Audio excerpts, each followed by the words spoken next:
शांति। आज 1 सितंबर है। सितंबर का पूरा महीना हम चारों ही सब्जेक्ट को अर्थात ज्ञान, योग, धारणा, सेवा पर पूरा अटेंशन देंगे। एक एक सप्ताह हम एक एक सब्जेक्ट को लेंगे और उसकी गहराई में जाएंगे। तो आज से हम ज्ञान के सब्जेक्ट को लेते हैं। ज्ञान को बाबा ने विशेष करके समझाया है कि बच्चे, ज्ञान माना समझ। कोई भी बात जब हमें समझ में आ जाती है तो हम उसके अनुकूल चलना शुरू कर देते हैं। तो ज्ञान के बिंदु को समझना अर्थात हमारी वृत्ति, दृष्टि, व्यवहार में परिवर्तन आना। तो हम चेक करें कि कौन कौन सी सूक्ष्म बातों में परिवर्तन आया है। यदि परिवर्तन आया है, इसका अर्थात यही है कि मुझे ज्ञान की समझ गहराई से आ गई है।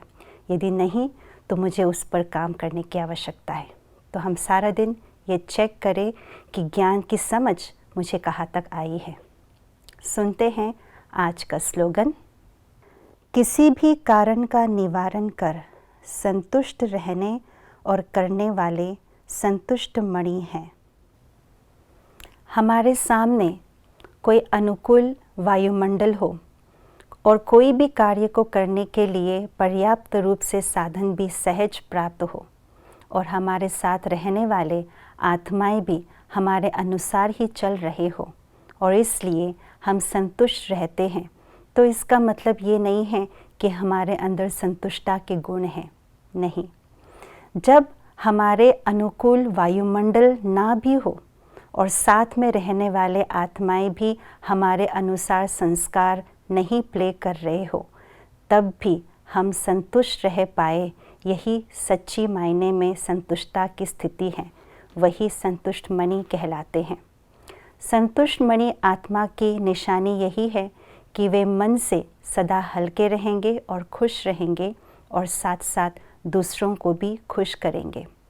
मन से हल्का रहना अर्थात मन किसी भी सूक्ष्म बोझ के तले दबे हुए नहीं रहेंगे।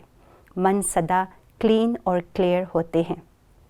इसी कारण से यदि उनके सामने कोई समस्या भी आ जाए तो उस समस्या को वे ऐसे पार करते हैं जैसे कोई सीधा रास्ता सहज ही पार कर लेता हो। क्यों? क्योंकि उस समय समस्या के वक्त वे अपने त्रिकालदर्शी स्वरूप की स्थिति को प्राप्त कर लेते हैं, अर्थात उसी में स्थित हो जाते हैं। वे उस समय उस समस्या के तीनों ही कालों को देख पाते हैं और अपने मन के अंदर स्पष्ट रूप से ये स्मृति इमर्ज कर लेते हैं कि ये कल्प कल्प ये समस्या आई थी और मैं समस्या का समाधान, मैंने ही इस पर समाधान स्वरूप बने थे। और इस स्पष्ट स्मृति होने के कारण से हर कारण का निवारण करने की समर्थी बन जाती है। इसीलिए चाहे वो स्वयं की समस्या हो या अन्य आत्माओं की समस्या ही क्यों न हो, वे हर समस्या को चढ़ती कला की सीढ़ी समझते हैं। क्यों? क्योंकि वे अंदर ही अंदर इस बात पर निश्चय होता है कि समस्या रूपी पेपर का काम है आना और उस पेपर को पास करके उसे उत्तीर्ण होना, वो मेरा काम है। क्योंकि जब पेपर में उत्तीर्ण होंगे तभी अगले क्लास में जाएंगे और आगे बढ़ेंगे। इसलिए हर समस्या को, हर कारण को निवारण देते हुए स्वयं भी संतुष्ट रहते और दूसरों को भी संतुष्ट करते आगे बढ़ते रहते हैं। ओम शांति।